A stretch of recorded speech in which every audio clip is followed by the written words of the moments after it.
este otro texto de, ¿cómo se llama? Zeitling. Eh, bueno, habla de teoría sociológica y expone fundamentalmente, porque lo que vemos nosotros, expone a Comte y a Marx, que tienen dos concepciones absolutamente opuestas y contrarias, ¿sí? ¿Por qué es esto? Básicamente Comte, si bien se puede decir que la sociología nacería con él en Francia, él parte de las críticas fuertes al iluminismo, porque recordemos que Comte quiso teorizar, a ver, ¿qué era eso? ¿Qué era lo social, no? ¿Qué eran todas esas personas que venían, que llegaban por toneladas a la ciudad, que provenían de los campos, producto del parcelamiento, que esto ya habíamos visto en otro audio anterior, ¿sí? Bueno, venían personas que habían perdido su propiedad, su medio de subsistencia, y llegaban a las ciudades. Entonces, Comte intenta teorizar esto, ¿sí?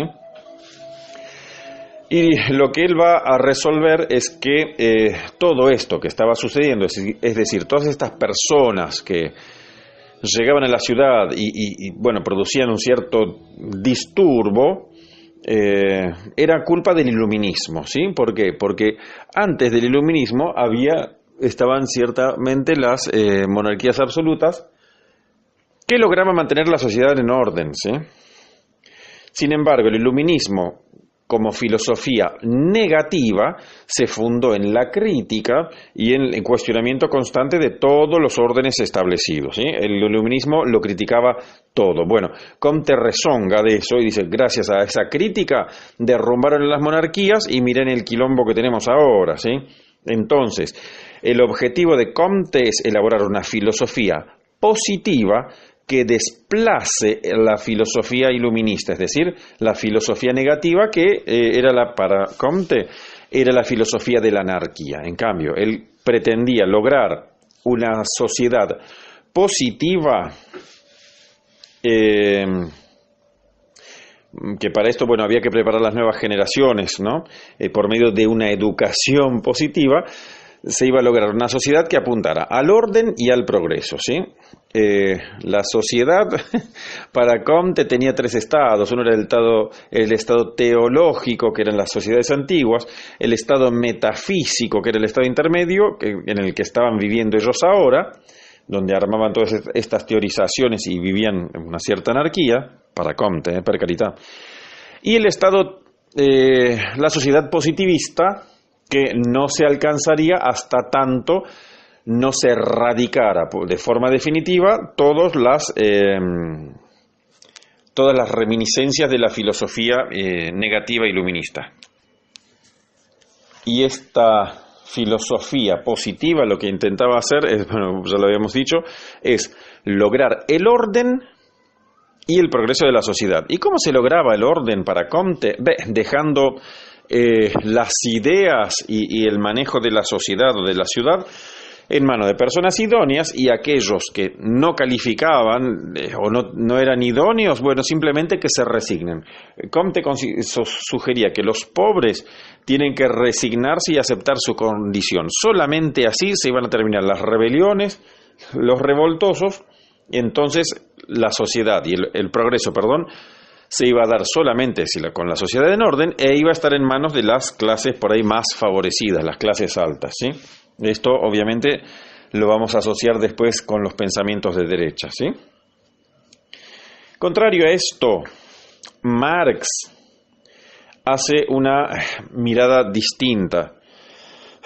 Marx va a hablar de las relaciones del trabajo alienado, la organización social fundada en una desigualdad que fue producida por la división del trabajo, que inicialmente es una división natural del trabajo, una división sexual del trabajo, pero que después, en cambio, iba a derivar en trabajo intelectual y trabajo físico eventualmente, o trabajo material.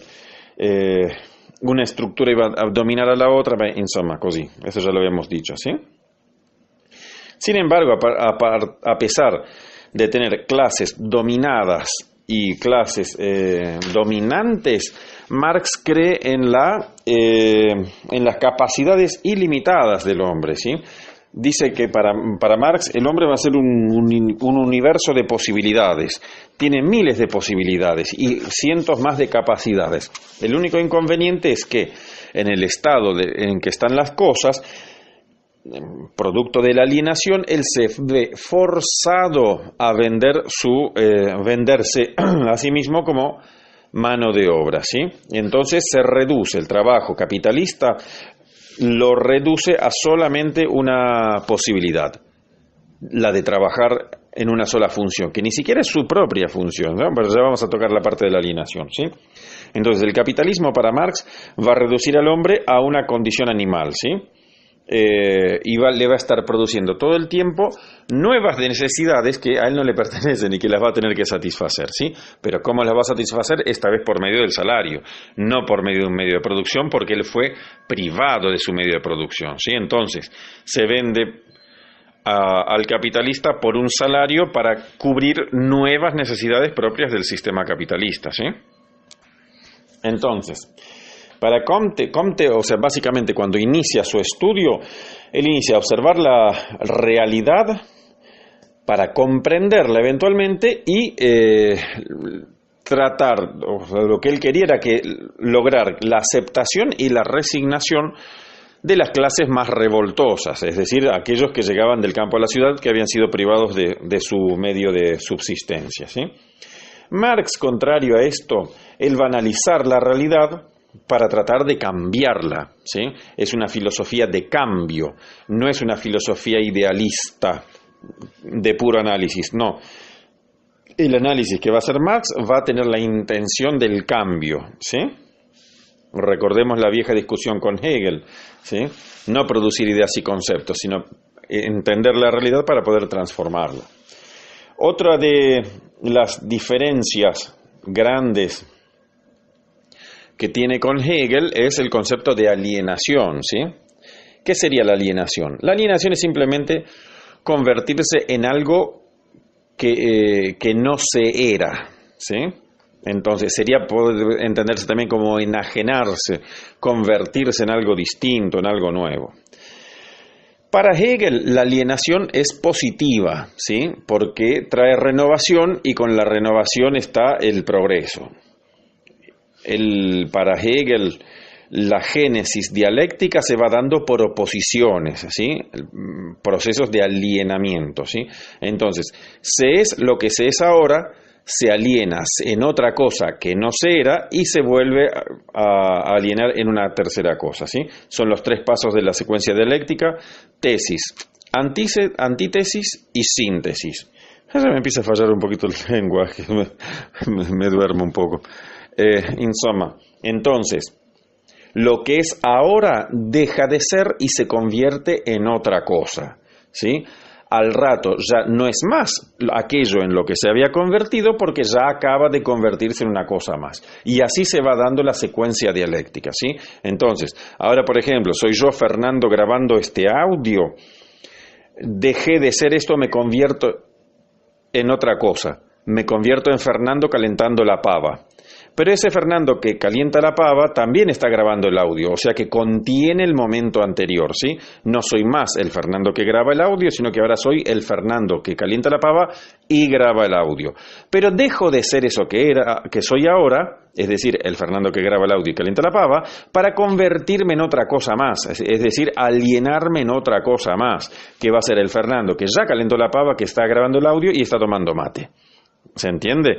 Entonces, ahí está la secuencia dialéctica que se da por medio de oposiciones. Por esas oposiciones son el convertirse en otra cosa que no se era antes, ¿sí? Negar la realidad anterior para convertirse en otra cosa, ¿sí?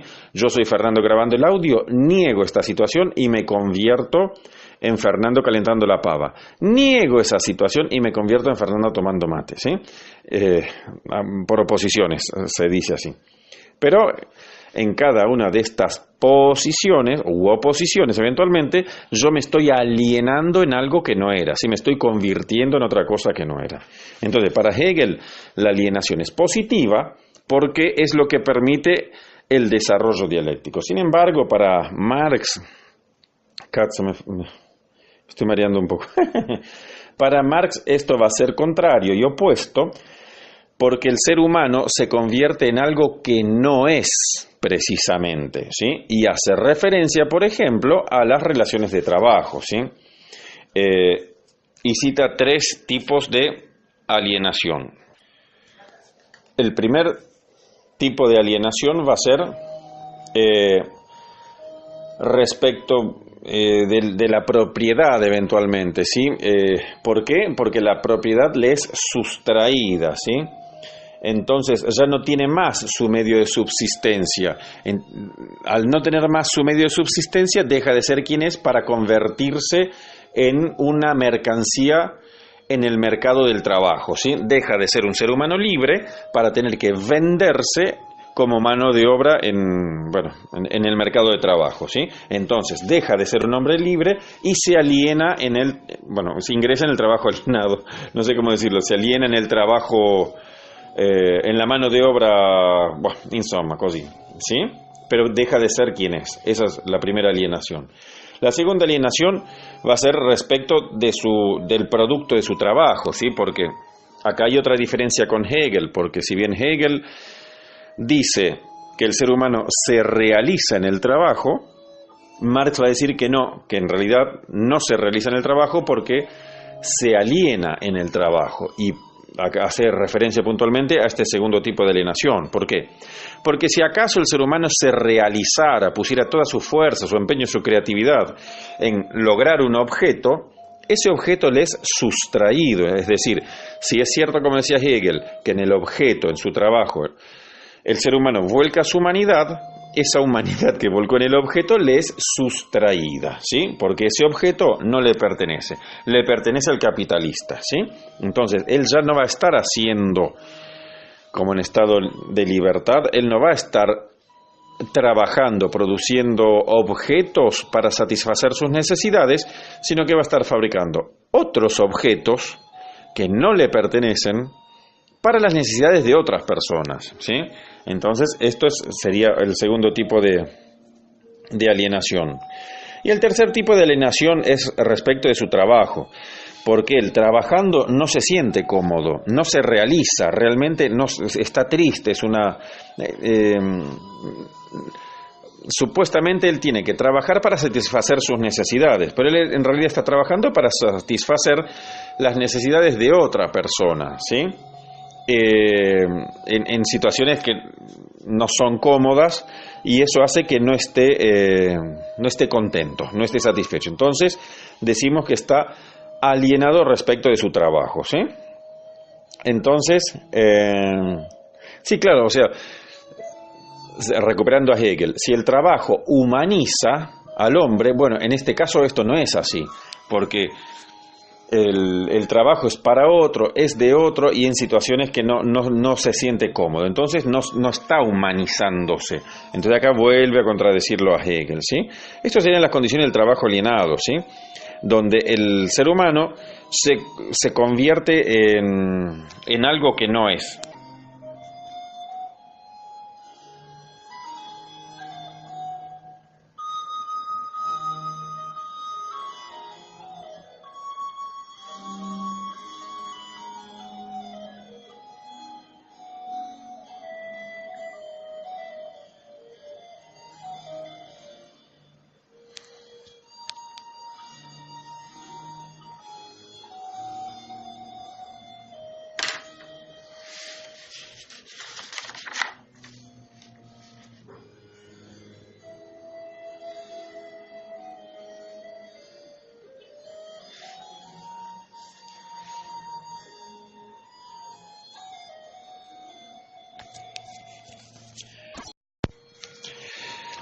El texto de Marx y Engels, la ideología alemana, lo que hace básicamente es sentar un poco la raíz del pensamiento de Marx, ¿sí?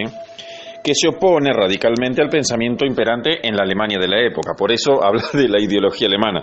Lo que él va a hacer es una descripción de lo que es la ideología alemana y le va a sentar una crítica feroz, ¿sí? ¿Por qué es esto? Porque Alemania tiene una larga tradición filosófica. Cuando Marx escribe esto estamos en el 1840 aproximadamente, y Hegel creo hace relativamente poco tiempo que había fallecido, ¿sí? Marx comienza siendo fervientemente hegeliano, asiste a sus cursos, toma clases, pero después poco a poco se va distanciando un poco del pensamiento, no tanto de su metodología, pero genera una corriente de pensamiento, sí, opuesta, podríamos decir, o al menos diferente. Toma elementos de Hegel, como ser la alienación, toma ahí, pero va a opinar lo contrario eventualmente, ¿sí? El método dialéctico lo recupera de Hegel e intenta explicar todos los fenómenos a partir de este enlace, de esta génesis dialéctica de eventos, ¿sí? Pero arranca el texto haciéndole una crítica feroz a la ideología alemana, porque dice que los teóricos alemanes, y los insulta, ¿no? Le dice los teóricos, esos aduladores de Hegel, ¿sí? Creen como si Hegel acaso fuera una especie de dios o de semidios, ¿sí? Reverencian esa figura broncilínea, ¿no? Una cosa así, no me acuerdo ahora bien las palabras, ¿sí? Pero dice que los post-hegelianos, o los hegelianos eventualmente, adulándolo a Hegel, no estaban en condiciones de corregirlo, ni siquiera a veces de entenderlo, ¿sí? Dice que los hegelianos... Bueno, Hegel, para empezar, era idealista, ¿sí? Su corriente filosófica era esa, era el idealismo. Marx va a ser lo contrario, ¿no? Va a ser materialismo, y ahora vamos a ver por qué.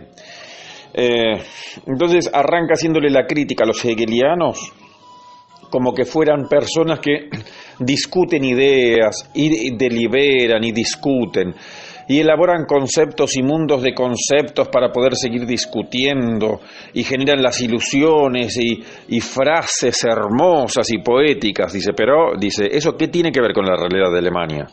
No tiene nada que ver. ¿Por qué? Porque mientras los hegelianos, post-hegelianos eventualmente, están discutiendo, elaborando conceptos, la realidad es otra. La realidad no se mide por sus ideas, sino que la realidad tiene que partir de lo material, ¿sí?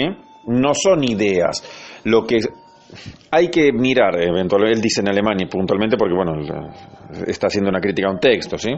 Pero para hablar del hombre no hay que pensarlo al hombre, el hombre hay que observarlo en su medio de vida, en su realidad material, ¿sí? Eso es el hombre. El hombre no es un conjunto de ideas, porque las ideas pueden ser cualquiera, ¿sí? Pero vos, para conocer y aproximarte a lo que es un ser humano, un hombre eventualmente, vos tenés que acercarte a la producción material, ¿sí? El hombre es lo que produce, dice Marx. El hombre no es un conjunto de ideas. Un hombre es lo que produce y cómo lo produce, ¿sí? Y lo que es un hombre o que vaya a ser eventualmente, o en aquello que vaya a transformarse, va a depender siempre de las condiciones materiales de producción, ¿sí? ¿A qué se está refiriendo cuando habla de condiciones materiales de producción? Al medio de subsistencia. Una persona tiene necesidades, parte de la necesidad. ¿Cómo resuelve estas necesidades? Bueno, accionando sobre la naturaleza. Entonces decimos que esa naturaleza es el medio de producción de esta persona, de este hombre, por medio del cual él resuelve sus necesidades. ¿Tiene hambre? Bueno, va a la naturaleza, arranca un par de manzanas, un choclo, qué sé yo, no sé, una remolacha que ve por ahí, bueno, se hace una sopa, insomma, così, ¿sí? Entonces, esa es la naturaleza, es su medio de subsistencia, ¿sí? Entonces, sin embargo, esa es una modalidad relativamente simple. Imagínate, este hombre se pone en pareja, tiene un hijo eventualmente, entonces ya son tres, ya forman un núcleo familiar, ¿sí? Entonces ya no le va a alcanzar con una remolacha, no sé, dos manzanas. No. Va a necesitar un medio de producción un poco más complejo para poder abastecer a este núcleo familiar de aquellos elementos que necesita para su subsistencia, ¿sí? Entonces acá vemos como el medio de producción comenzó poco a poco a sofisticarse. Ecco. Supongamos, pongo un ejemplo exagerado, per carità. Este hombre inicial que formó pareja y tuvo un hijo, bueno, no tenía Netflix. Imagínate que hubiera tenido 10 hijos, 15 hijos, vamos a poner una cifra exagerada, ¿sí? Obviamente ya el medio de producción es otro, ¿sí? Porque a toda esta cantidad de hijos, eventualmente, no solamente hay que darle de comer, sino también hay que vestirlos, hay que darle protección, porque ya antes vivían en una caverna, bueno, pero ahora 10, 15 hijos no es que los puede meter en una caverna, ¿sí? Entonces necesita tiene otras necesidades, se van complejizando las necesidades, entonces ya tiene que buscar una choza, cabaña, casa, tiene que comenzar a fabricar algo, ¿sí? ¿Y de dónde consigue todo aquello para proveer estas necesidades? Es decir, la ropa de los nenes, la comida para 15 personas, que no es poco, 15 y 2 de ellos, 17, ¿no? Y la habitación y todo eso. ¿De dónde lo saca? De la naturaleza. Entonces, decimos que la naturaleza es su medio de subsistencia, es decir, es su medio de producción. Pero a medida que se va complejizando la vida, también se va complejizando los medios de producción, ¿sí? Va necesitando medios de producción cada vez más sofisticados. Ahora supongamos que esta primera familia eventualmente después se contactan con este hombre, bueno, tiene los padres o tiene hermanos eventualmente, y se reúnen, ¿no? Tiene este grupo familiar, se reúne con otros grupos familiares, porque él solo llega a una edad que no le va a costar conseguir alimento y habitación para, por ejemplo, construir una casa. Vamos a poner este ejemplo. Construir una casa, un tipo solo, es una tarea tremenda. Entonces, necesita lograr una relación de producción con otra persona que le ayude a construir esta casa, ¿sí? Entonces, por un lado tenemos el medio de producción, pero por otro lado también, cuanto más se sofistique el medio de producción, cuanto más sofisticada sea la necesidad, más complejo va a ser el modo o el medio de producción, ¿sí? Y cuanto más complejo sea el modo de producción o el medio de producción, va a necesitar de forjar relaciones de producción, es decir, asociarse con otros, relaciones de cooperación, ¿sí? Imagínate, para producir comida para 15 personas, 15 y 2, 17. Imagínate que necesita una red de pesca, qué sé yo, necesitará de tanto en tanto cazar un jabalí, pero ¿cómo hace un tipo solo a cazar un jabalí? No, entonces establece relaciones de producción con otra familia eventualmente, y en lugar de cazar un jabalí, cazan 2 jabalíes, ¿sí? ¿Ves cómo se va complejizando el medio de producción? Acá ya tenemos las relaciones de producción, ¿sí? Entonces, a medida que se va complejizando el sistema social, ahora volvemos a Marx un poquito más. El otro también era Marx, pero me había ido un poquito del texto. A medida que se va complejizando, entonces dijimos que la necesidad se complejiza el medio de producción, ¿sí? Siempre accionando sobre la naturaleza, que es la que provee de todo aquello, ¿sí? Pero el ser humano, para abastecerse, transforma la naturaleza, ¿sí? El ser humano transforma la realidad material, ¿sí? Transforma la naturaleza, y con esto él se provee de aquellos elementos que necesita para la subsistencia, ¿sí? Pero fíjate vos, recuperando lo que habíamos dicho hoy de Marx, los hombres no son un conjunto de ideas, de elucubraciones metafísicas y demás cosas que él dice insultando a los post-hegelianos, ¿sí? Los hombres son lo que producen. ¿Por qué? Porque un cierto modo de producción va a dar un cierto tipo de vínculos, un cierto tipo de relaciones, ¿sí? Entonces, depende de las necesidades que tengan, van a desarrollar una cierta forma de conducirse, van a vivir en un espacio determinado. Por ejemplo, si es gente que se dedicó siempre a la pesca, el medio de producción va a ser el mar, ¿sí? Entonces va a vivir. Fíjate vos como el medio de producción está determinando la vida, ¿no? El tipo no se va a ir a vivir a la montaña si es pescador. ¿Qué hace?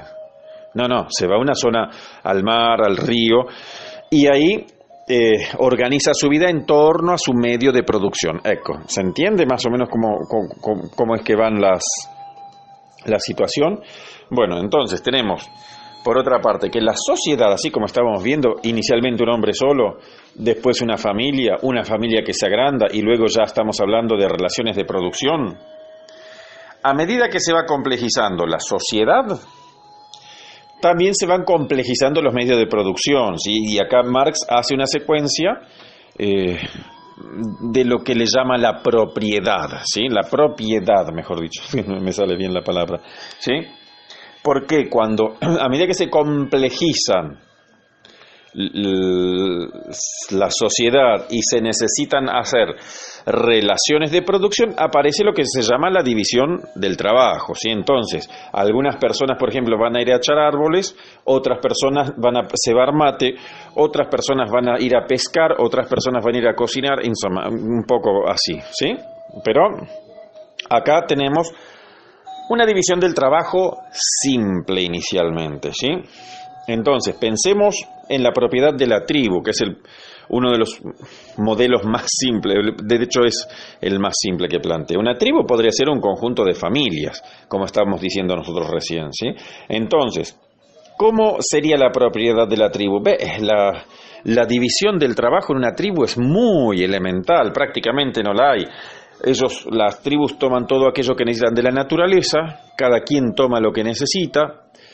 Una tribu es un grupo relativamente reducido, serán apenas un par de familias, toman de la naturaleza, su medio de producción lo tienen a mano, o sea, su propiedad sería esa simplemente, el medio de producción.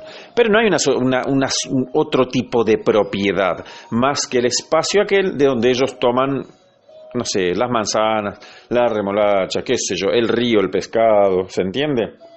Sin embargo, esto, bueno, sería el primer tipo de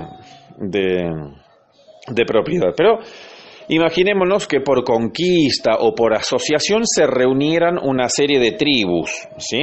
O por sequía, vayan a saber, o por cooperación, o por conquista inclusive, ¿sí? Acá aparece la conquista, y la conquista es importante porque donde una tribu conquista a otra, va a esclavizar a los demás, ¿sí? Entonces, una vez que esclaviza, ellos ya dejan de accionar sobre la naturaleza y ponen a los esclavos a trabajar, ¿sí? Entonces, la tribu que conquistó a la otra no va a ir más al río a pescar ni a buscar las manzanas, no, tiene los esclavos, entonces que vayan los esclavos. Y acá aparece una primer esbozo de propiedad, ¿sí? La esclavitud como base como base del sistema productivo, la esclavitud figuraría inicialmente como primera forma de propiedad, ¿sí? Aunque es una propiedad muy elemental. A propósito de esto, eventualmente los esclavos también tienen que comer, pero mayormente van a trabajar ellos. Entonces, las tierras... esto va a ser lo que le llama él la propiedad comunal, ¿sí? Perdón, me había olvidado decirlo ya, ¿no? Cuando una tribu conquista a otra, ya se juntan un par de tribus y ya pasa ya a ser la propiedad comunal, donde la propiedad propiamente, serían eventualmente los esclavos, ¿sí? Pero que los esclavos también comen, entonces va a haber que sofisticar el medio de producción, y acá aparece la noción de la tierra, porque eventualmente algo de agricultura van a tener que hacer, ¿sí?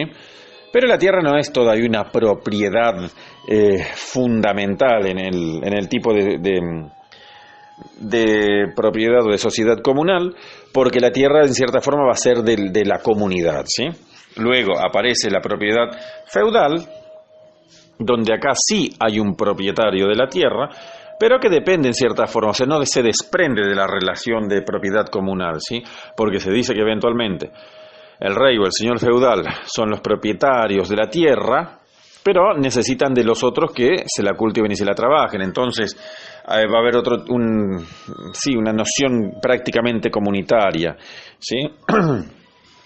Sin embargo, en la propiedad feudal ya va a haber una división del trabajo marcadamente más, ¿cómo se dice? Es más marcada la división del trabajo en la propiedad feudal, ¿sí? Porque ya hay medios de producción la sociedad se sofisticó más, adquirió nuevas necesidades, por lo tanto, nuevos y distintos medios de producción. Con nuevos y distintos medios de producción también la división del trabajo se incrementa, ¿sí? Por ejemplo, en la propiedad feudal ya tenemos, por ejemplo, división del trabajo entre el campo y la ciudad. Y sí, la propiedad puede ser territorial eventualmente, pero no se desprende todavía del sentido comunal que inicialmente tenía, ¿sí? Entonces, con todas estas distintas formas de propiedad que nosotros vimos también que variaron las relaciones entre las personas, ¿sí? Nosotros decimos que la sociedad se sofisticó, pero ¿por qué se sofisticó? Porque la realidad material cambió, es decir, los medios de producción tuvieron que ser sofisticados, ¿sí? Al incrementarse las necesidades. Entonces, esto es lo que va a decir Marx, y criticando a los alemanes, ¿sí?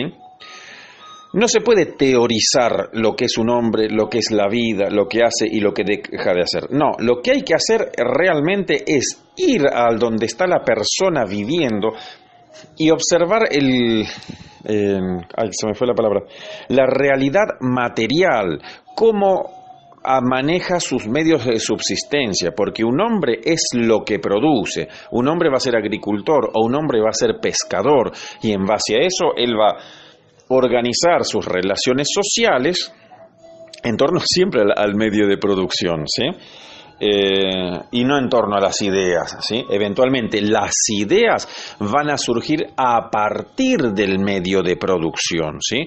Por eso acá la frase más fuerte de todo este texto es la siguiente: para Hegel se parte del cielo a la tierra, y para Marx es al contrario, y lo critica, se parte de la tierra hacia el cielo. ¿Qué quiere decir esto? Que para Hegel lo más importante eran las ideas, y a partir de las ideas determinaba lo que era la realidad, ¿sí? Lo teorizaba todo, era un embrollo de teorías y de conceptos.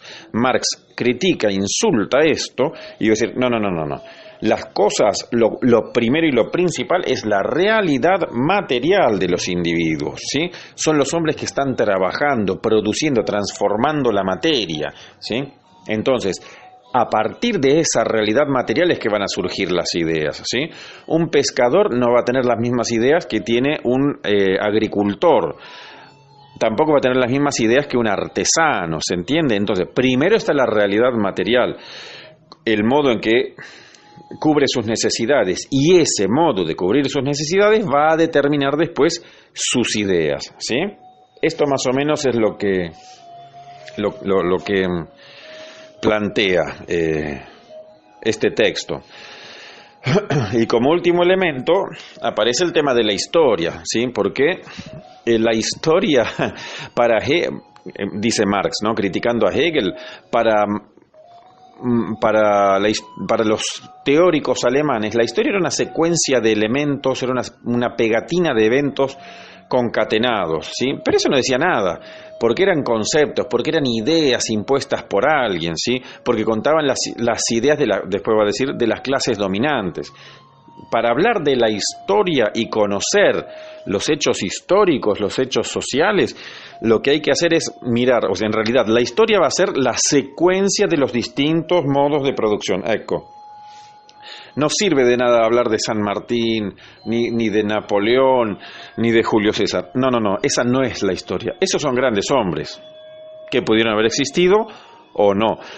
La historia es la secuencia de los distintos modos de producción que fueron pasando a lo largo del tiempo y donde fueron perfeccionándose, sofisticándose, complicándose a medida que la sociedad también iba avanzando y complejizándose, ¿se entiende? Esto es importante entonces. Para el idealismo hegeliano, la historia es una secuencia, una concatenación de eventos conceptuales que podrían haber existido o no. Para Marx, la historia es lo contrario, es la secuencia, la génesis dialéctica de todos los medios de producción que se fueron sofisticando y mejorando a medida que la sociedad también iba avanzando y complejizándose, ¿sí? Bueno, siguiendo con la ideología alemana, habíamos cerrado el evento con la crítica, el audio anterior, con la crítica que Marx le hacía a los post-hegelianos, fundamentalmente, por idealismo, ¿sí? Por el ser un conjunto de filósofos y de teóricos, se le dice teóricos, que elaboran conceptos, pero que eso bien poco tiene que ver con la realidad de la época, ¿sí? De la Alemania de la época. Entonces, la historia para estos teóricos va a ser una secuencia de hechos concatenados, uno al lado de otro, pero que no explican cómo fueron dándose los pasajes, cómo se relaciona un hecho histórico con otro, con los personajes. No lo explican, ellos simplemente van tirando historias de grandes personajes, grandes situaciones, insomma. Para Marx la historia es la secuencia, es la evolución de los medios de producción, ¿sí? Y el modo en que se fueron sofisticando y mejorando, ¿sí? El primer hecho histórico, entonces, para Marx va a ser la producción de medios de subsistencia. Es eso lo que hay que mirar al momento de tratar de hablar de humanidad, de ser humano, de sociedad, de hombres, ¿sí? Entonces, ¿por qué dice esto? Porque, un poco ya lo habíamos visto, ¿sí? Porque lo primero que hay que mirar básicamente son las necesidades que tiene una persona, ¿sí? Y el modo en que las satisface. ¿Cómo las satisface? Accionando sobre la naturaleza. Pero a medida que esas necesidades van complejizándose, van apareciendo nuevas y nuevas necesidades, ¿sí? Se va complejizando. Así, dice Marx en un momento determinado que la renovación de la vida, es decir, la familia, la descendencia, va a ser un elemento determinante de todo esto, ¿sí? Porque va a ser un poco también lo que exige la renovación de los medios de producción. Y esa renovación del medio de producción, ahí te está marcando el pasaje de un hecho histórico a otro hecho histórico, ¿sí? Siempre por medio de los medios de producción. Entonces, dijimos que a medida que se iba complejizándose las necesidades, se iban complejizando las sociedades, se iban complejizando los medios de producción y se iban complejizando también, lo que aparecían ahora eran las relaciones de producción, ¿sí?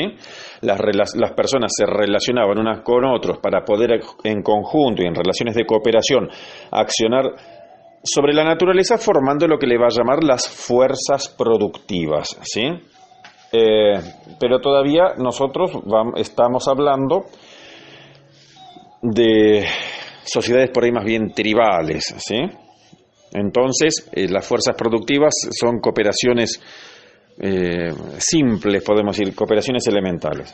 Sin embargo, ¿qué sucede? A medida que se va complejizando la sociedad, se van complejizando los medios de producción y iba apareciendo lo que se llamaba la división del trabajo, ¿sí? Habíamos visto los 4 tipos de propiedad inicialmente, ¿sí?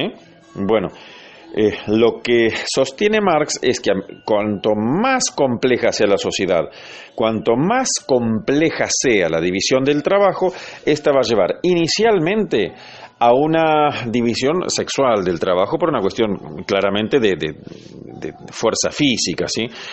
Una mujer por ahí le tomaría más dificultades achar un árbol eventualmente, ¿sí? Pero puede hacer otras tareas. Entonces se le dedica una serie, hasta acá la división sexual del trabajo, se le da una serie de tareas para hacer. En cambio el hombre puede eventualmente, es fuerte, puede pelearse con algún, dinosaurio, ir a cazar jabalíes, insomma. Entonces ahí estaría la división sexual del trabajo. Pero a medida que la sociedad se complejiza más y más y más, aparece lo que va a ser la división del trabajo físico y la división del trabajo intelectual, ¿sí?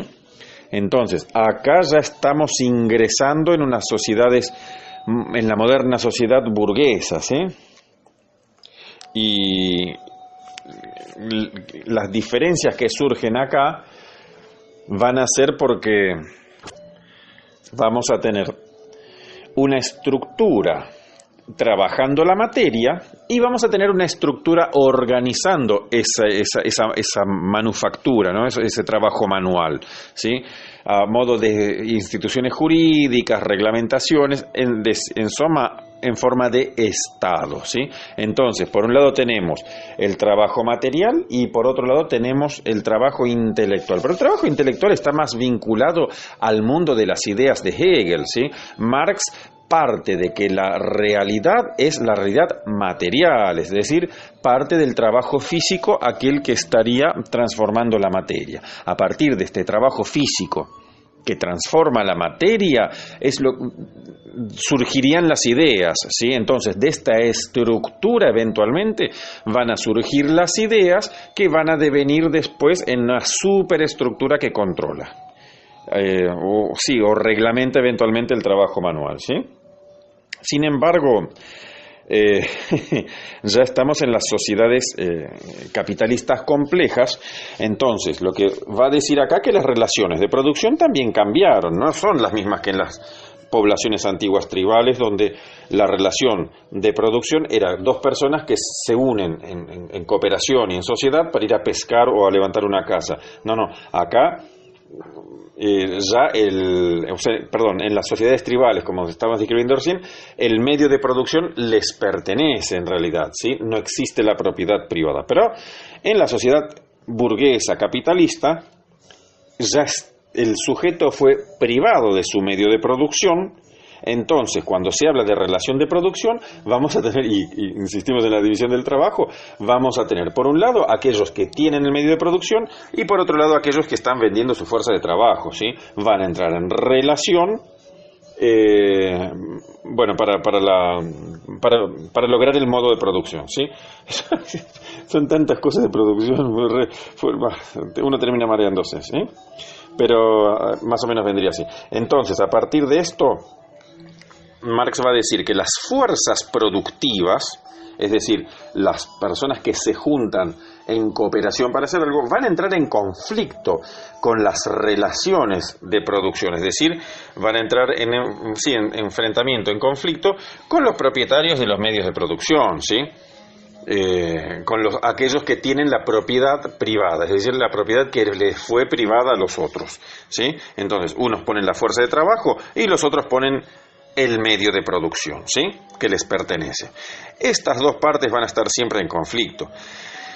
Y acá vamos a tener la organización social que plantea, ¿no? La estructura, es decir, la fuerza productiva que transforma la materia, que está siendo regida en cierta forma por un Estado, que sería la superestructura legal, jurídica y todo eso, pero que en cierta forma ese Estado estaría, esa superestructura que se supone que nace a partir de las ideas producidas por la transformación de la materia, en realidad esa superestructura termina generando relaciones de desigualdad, ¿sí? Entonces esa desigualdad en un momento determinado va a caer por la conciencia. La conciencia, para Hegel era el espíritu absoluto.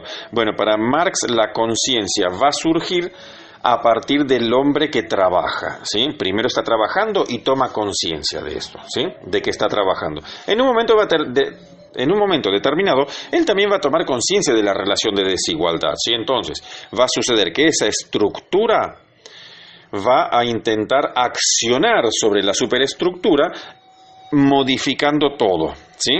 Entonces, al cambiar la estructura, cambia también la superestructura. ¿Por qué? Porque la superestructura estaría formada por las ideas que provienen de la estructura, ¿sí? Entonces, cuando las personas en relación de cooperación, que son los que están en la estructura base, trabajando y transformando la materia, cuando ellos toman conciencia de esta relación de desigualdad, ya están produciendo una idea que tendría que, de cierta forma, formar parte de la superestructura, ¿sí? Entonces, cuando cambia esta estructura, ya cambia la superestructura también. Entonces, esa conciencia que está diciendo Marx ahora serían las, ¿cómo se llama? El espíritu revolucionario, le llama algo así.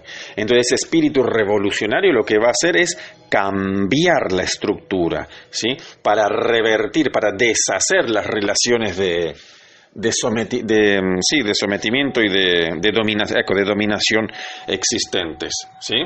Este es más o menos el planteo que Marx hace acá. Entonces, a propósito de los medios de producción y de fuerzas productivas, lo que sucede acá y que resulta determinante es, por un lado, la propiedad privada, ¿sí? ¿Qué sería la propiedad privada? Es privar a otros de una propiedad. ¿De qué se está privando? De los medios de producción. ¿Por qué? Porque le pertenecen al capitalista. Y el proletario se ve obligado a vender su fuerza de trabajo, ¿sí? A formar fuerzas productivas, eventualmente, en relaciones de cooperación, cooperación simple, bueno, alienación, esto creo que ya lo habíamos visto, lo habíamos dicho antes, ¿sí? Y todo esto va a estar regulado, reglamentado eventualmente por una superestructura. Acá Marx va a decir que el Estado, bueno, todo esto se da en un marco de desigualdad, ¿sí? Una relación de desigualdad. ¿Por qué? Porque hay unas clases dominantes y unas clases subordinadas, ¿sí?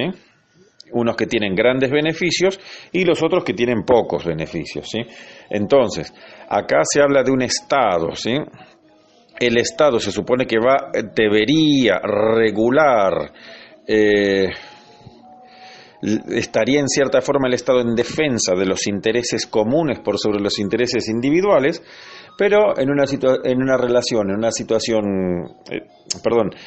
sociedad burguesa, el capitalista tiene un interés claro que no es el comunal, sino que es el de seguir acumulando, ¿sí? Entonces, ¿el Estado qué garantías da? El Estado no da ninguna garantía para Marx en esta instancia, ¿sí? Porque lo que va a hacer en realidad va a hablar de justicia, de equidad, un montón de cosas así, y lo que va a estar haciendo va a estar el Estado encubriendo las relaciones de desigualdad. Por eso, en la sociedad comunista, lo que se haría eventualmente es una reorganización de las fuerzas productivas. ¿Por qué? Porque las fuerzas productivas son las que establecen relaciones entre seres humanos, ¿sí? La diferencia está que mientras que en la sociedad burgués capitalista el ser humano, de todas las posibilidades que tiene, se reduce a solamente una posibilidad, que es la de venderse como mano de obra, ¿sí? Mientras que en la sociedad comunista sería un poco volver al tiempo de la sociedad comunal, donde la persona puede manejar distintas capacidades. O sea, la idea es encontrarse, como se restablecen eventualmente las fuerzas productivas. Un poco la idea también sería tratar de que la persona, la felicidad, ¿sí? Que encuentre aquellas actividades en las cuales se siente cómoda y que no sea siempre una misma cosa repetitiva, monótona y constante, sino que eventualmente también pueda cambiar. Entonces la división del trabajo eventualmente va a ser algo móvil, no algo estático, fijo, como en las sociedades capitalistas, ¿sí? Y por último, ya de este texto, le hace una serie de críticas a Feuerbach, porque Feuerbach se declaraba a sí mismo comunista, pero lo que hacía básicamente es seguir teorizando del mismo modo en que lo hacía Hegel. Por ahí teorizaba cuestiones más sociales, pero seguía teorizando. Y Marx dice que la filosofía no debe ser para armar conceptos, sino que la filosofía debe transformar la realidad, ¿sí? Por eso él discute no sé si se pelea con él o qué, pero en este texto lo trata bastante mal a Feuerbach, precisamente por esto. Feuerbach se declara él a sí mismo comunista, teoriza del hombre, de los derechos, insomma, toda roba così, pero lo que en realidad le dice Marx es que sí, fantástico, todo está muy lindo, pero si vos fueras realmente comunista, transformarías la realidad. Pero no haces eso. Lo que vos estás haciendo, Feuerbach, es exactamente lo mismo que hacía Hegel. Teorizar, y dale con el concepto. ¿Qué hacemos con tanto concepto? Acá lo que hay que hacer es transformar la realidad. Hay que transformar la materia, como los obreros que están trabajando en las fábricas, con las manos, que trabajan y transforman la materia, ¿sí? La historia es una transformación. No es, como dicen los idealistas, una secuencia de ideas, de eventos principales elegidos por las clases dominantes, ¿sí? Porque para Marx la historia va a ser una secuencia de conceptos e ideas que fueron elegidos y diseñados por las clases dominantes para reproducir en cierta forma una cierta corriente ideológica, ¿sí? El resto de las clases sociales no les queda más que aceptar aquellas ideas que son impuestas por las clases dominantes. Bueno, la historia sería eso, ¿sí? Para revertir esto hay que dejar las ideas, dejar los conceptos y comenzar a hacer la secuencia de historia material, ¿sí? Este es el texto este de Marx. No sé si hay alguna otra cosa. Estoy medio mareado ya con esto. La sociología marxista del trabajo alienado lo que hace es básicamente hacer una breve, el texto es corto, una breve génesis de cómo se da el trabajo y cómo es que se llega a una instancia de alienación y por qué se llega, ¿sí? Entonces, para arrancar, Marx se interesa en el mundo del trabajo, ¿sí? Y de las relaciones que se producen en el trabajo, ¿sí? ¿Por qué? Porque él parte siempre de la realidad material. Él, para estudiar la sociedad, parte de lo que se produce, parte del modo en que logran su medio de subsistencia, ¿sí? Y esto es el trabajo. Entonces, inicialmente, lo que bueno, obviamente ya estamos entrando en la etapa capitalista, ¿sí? O sea, ya el campesino eventualmente perdió su medio fue privado de su medio de producción, en suma, ¿sí? Entonces se ve obligado a vender su fuerza de trabajo, ¿sí? Inicialmente, va a decir Marx, las producciones del primer capitalismo eran producciones artesanales, ¿sí? Estaban lo que Marx le llama cooperación simple. Esto él va a hacer una separación de la evolución de las fuerzas de trabajo, ¿sí? Él va a marcar lo que son tres fases en la fuerza de trabajo. La primera de estas es la cooperación simple, ¿sí? Donde los artesanos eventualmente hacen trabajos sí, en cierta forma, ¿cómo puedo decirte? Sí, o sea, cooperan, es decir, operan en conjunto con otros, ¿sí? Y van produciendo los distintos productos para el capitalista. Sin embargo, llega una instancia determinada en que cuando aparece la manufactura, que el capitalista... Creo que lo habíamos tocado esto en un audio anterior. El capitalista, que obviamente lo que él quiere es generar la mayor cantidad de ganancia en el menor tiempo posible, observa que se pierde mucho tiempo llevando materiales, trayendo gente, esperando, yendo, viniendo, ¿sí? Entonces lo que se decide hacer es el trabajo en forma de lisas, o de liza, no sé bien cómo se dice en castellano esto, ¿sí? Pero que sería reunir muchos trabajos, muchos artesanos como trabajadores en un mismo lugar, en un mismo galpón, lo que más tarde va a ser una fábrica, y ponerlos a trabajar todos juntos. O sea, así, de esta forma, teniendo todos los obreros trabajando en un mismo lugar, se ganaba mucho más tiempo y se producía mucho más que teniendo los artesanos trabajando cada quien en su casa, o en su taller, o en su lugar, ¿sí? Obviamente esto daba mucha más ganancia, y acá aparece una noción que antes no existía, el tiempo. Porque antes se trabajaba, vamos a decirlo así, de sol a sol eventualmente. Pero la gente no tenía un reloj encima, porque no necesitaba medir el tiempo, ¿sí? Sin embargo, acá ahora arreglan un horario de entrada, un horario de salida, y tantos productos en tanto tiempo, ¿sí? Entonces aparece el tiempo como unidad de medida y va a ser muy influyente en esta época, ¿sí? Entonces, este es el tiempo de la manufactura, ¿sí?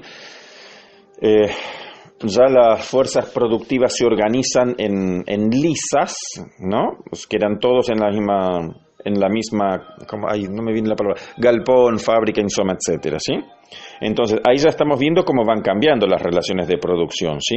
Y lo que marca este cambio va a ser la manufactura, que, como aparece la manufactura, ya exige una modificación de las fuerzas productivas, ¿sí? Entonces, se reúne la gente en los galpones, ¿sí? Esos obreros, trabajadores, eran artesanos, pero en el galpón no van a hacer trabajo artesanal, no van a poner su virtud en el trabajo, no, van a pasar a ser herramientas de una máquina productiva, ¿sí? ¿Por qué? Porque el tipo que, no sé, era orfebre, ceramista o zapatero eventualmente, qué sé yo, costurero, ahora no va a poner su arte al servicio de la producción, no, ahora le van a decir que él lo que tiene que hacer en realidad es cocinar para los otros obreros. Sí, bueno, pero yo soy, no sé, Yo soy carpintero, soy ebanista, no me importa, vos acá en la fábrica vendés tu fuerza de trabajo y yo te pago, esto dice el capitalista, para que vos, no sé, limpies el piso o le des clavos al otro. Pero yo soy carpintero, no me importa, a vos tu función acá adentro es pasarle clavos al otro, o sea, o afilar herramientas, o abastecer las máquinas. Digo, pero ¿cómo? Yo soy artesano, yo soy, no sé, orfebre. No me importa, o sea, vos te alienás, o sea, dejás tu arte, lo dejás afuera de la fábrica, porque acá dentro de la fábrica vos vas a hacer algo distinto de lo que antes eras, ¿sí? Ahora vas a venir acá a la fábrica y vas a abastecer una línea de producción y tu arte va a quedar desplazado, ¿sí? Entonces acá ya tenemos una instancia de alienación, ¿sí?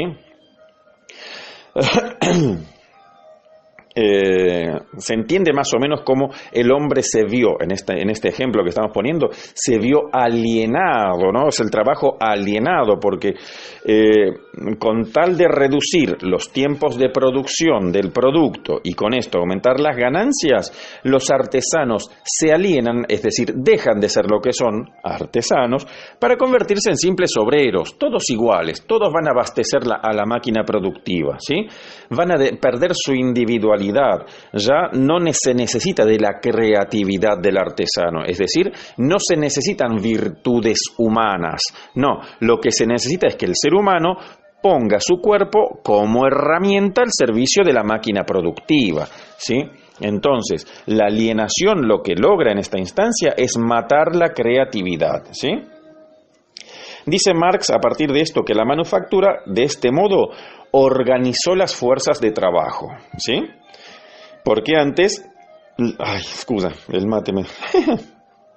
Porque antes las personas se organizaban, se asociaban, como decíamos en el audio anterior eventualmente. Vos, qué sé yo, necesitabas pescar para vos y tu familia y sola no lo podías hacer, ve, fantástico. Entonces te asocias con un vecino, tiran una red, pescan mucho más y después se dividen mano a mano, pero se organizaban ustedes, ¿sí? Ahora no, ahora es la manufactura quien organiza las fuerzas de trabajo y la manufactura dice, no, esa persona que es costurero, qué sé yo, no sé, talabartero, bueno, pero no necesitamos un talabartero, necesitamos alguien que maneje el carro y que lleve, no sé, que alimente las ovejas, que es, no sé, un ejemplo, no una cosa así no me viene a la mente. Pero es la manufactura que pasa a gobernar al hombre, ¿sí? Cuando supuestamente el hombre antes era el que producía el objeto, acá ahora el objeto, que es la manufactura, termina gobernando al hombre, ¿sí? Entonces, acá viene el otro tipo de alienación respecto del objeto, ¿se entiende? Porque el hombre pasa a depender de la manufactura, pasa a depender del objeto, ya dejó de ser su creación, ¿se entiende esto? Bueno, y el tercer modo ya es la industria moderna, que sería un paso más allá en la organización de las fuerzas productivas, donde, digamos, la escala final en la máquina productiva burgués capitalista, que es donde se organizan las fuerzas de trabajo, pero también con los instrumentos, con los medios e instrumentos para la producción, y con esto ya queda determinado las relaciones de producción, ¿sí? Las relaciones de producción que recordemos que antes eran de asociación voluntaria, ahora ya no son más. Ahora las relaciones de producción ya son de sometimiento. Habíamos dicho otra palabra antes, no me vi, cábolo. Sí, subordinado, de sometimiento, de desigualdad, una relación de desigualdad que lleva una reducción. No me viene propio la palabra ahora. ¿Qué va a ser? Bueno, básicamente de esto trata.